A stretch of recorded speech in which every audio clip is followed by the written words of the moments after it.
Yep, salut tout le monde, c'est Julien de Phasmaniac. Alors je fais une petite intro dehors parce que aujourd'hui il fait bon, il y a du soleil. Alors c'est tellement rare dans le nord, surtout en ce moment, que voilà, je fais juste une petite intro. Aujourd'hui on va faire le suivi d'élevage de mars 2013. Voilà, bah, on va se retrouver tout de suite pour le suivi d'élevage. Et puis moi je vais faire un petit bain de soleil. Là je prends un peu de vitamine D. On se retrouve tout de suite. À tout de suite.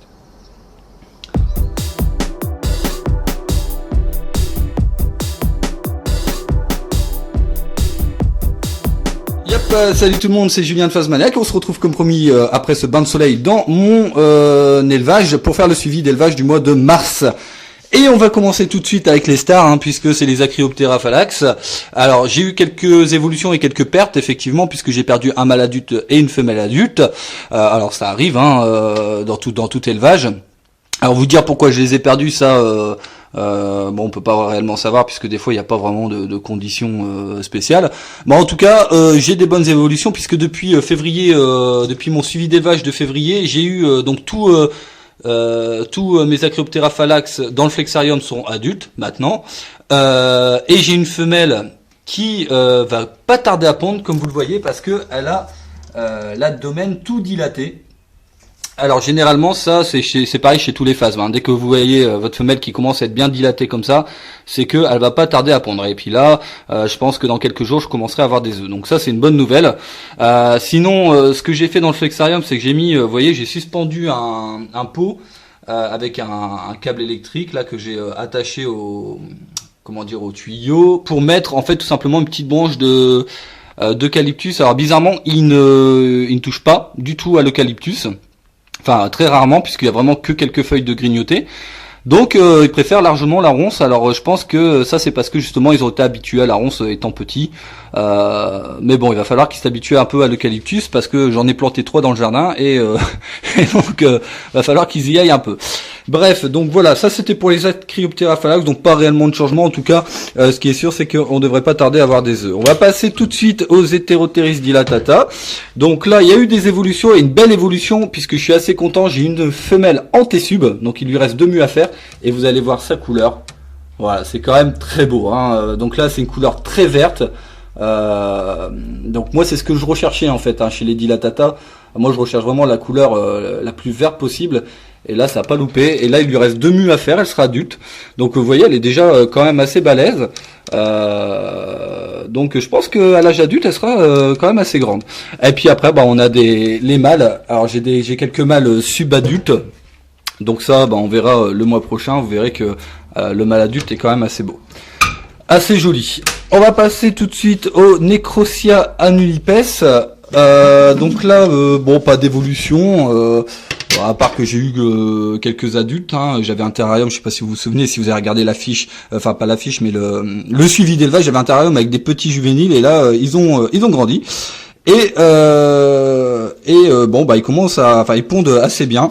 Donc voilà, je vais essayer de la faire voler en fait. Hein. Je voulais la faire voler pour vous faire voir quand même ce que ça donne. On y va ma grande, allez, voilà.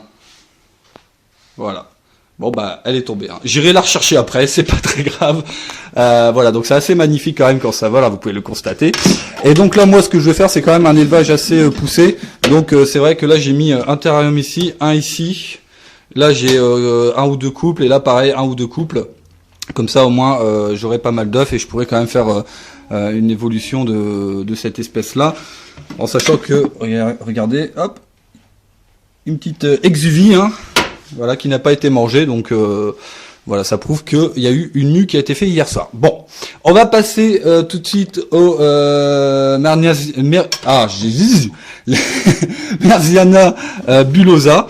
Alors, je sais pas si vous vous souvenez, si vous avez regardé, alors je vais essayer de la prendre, si vous avez regardé le suivi d'élevage du mois de février, toujours, j'avais une femelle qui était blessée. Alors là, on voit.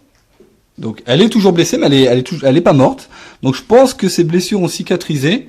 Donc je pense que ça va aller. En plus de ça, l'abdomen est quand même bien dilaté aussi. Elle a bien grossi. Donc je pense qu'elle va pas tarder à pondre non plus. Mais elle par contre, elle se fait un peu désirer au niveau des œufs. Je pensais qu'elle allait pondre quand même avant. Et là en ce moment, ils sont un peu feignants, mes phasmes. Ils veulent pas pondre tout de suite. Hein, ils ont pas envie. Bon. Mais je pense que ça va pas tarder. Si elle veut bien rentrer dans le terrarium, ça ira bien. Ah, merci.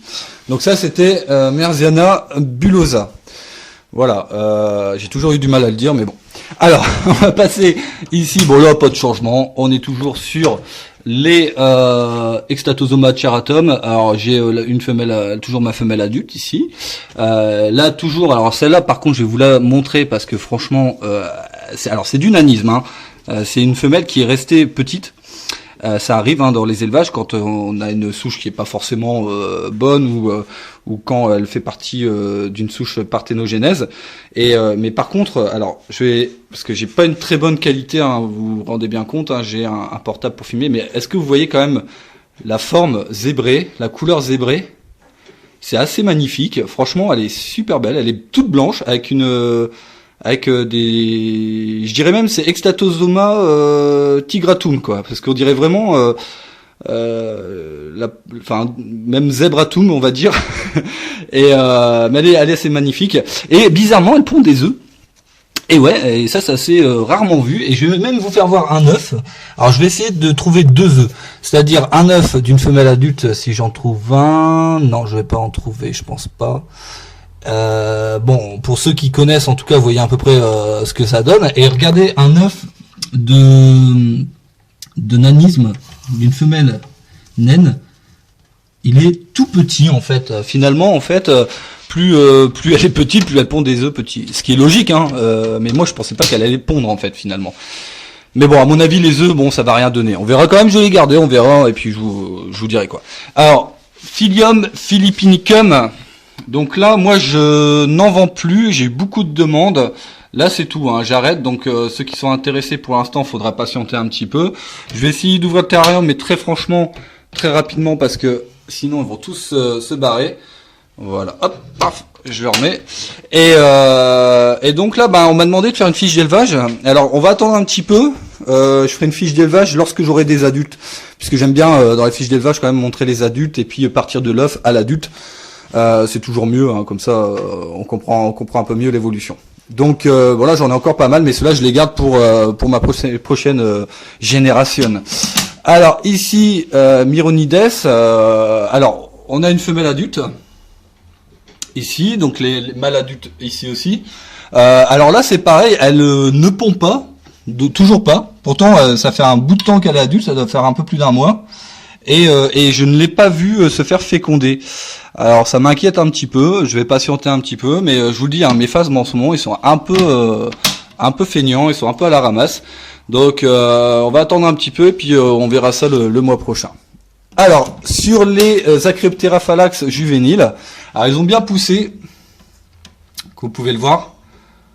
Voilà. Donc là, par exemple, j'avais fait aussi j'avais fait la fiche d'élevage des Acreoptera phallax, et je vous disais effectivement qu'il y avait beaucoup de pertes lorsque vous aviez des L1, L2. Là, par exemple, c'est des L2, L2, L3, et j'ai plus de pertes du tout. Hein.